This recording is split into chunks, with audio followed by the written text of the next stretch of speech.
So for instance, it might be that you want to develop a habit of getting, 60 minutes of zone 2 cardio each day, or perhaps, 3-4 times a week as we head into the new year. I've talked before on the podcast about the fact that the scientific literature and the health literature really points to the incredibly positive effects of getting 150 minutes to 180 minutes per week minimum of what's called zone 2 cardio. Zone 2 cardio is basically any cardiovascular exercise that gets you moving and your heart pumping and breathing, but not so hard that you can't hold a conversation. So it kind of puts you at the threshold of being just able to have a conversation that's a little bit strained. But if you were to exercise a little bit harder, run a little bit faster, etc., you wouldn't be able to talk while you did it.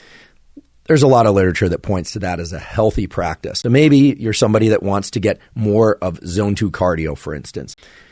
That would be an immediate goal-based habit. If your goal is to get that cardio maybe 4 times a week, every time you do it, you could check off a little box and you'd say, okay, I did it. You met the goal.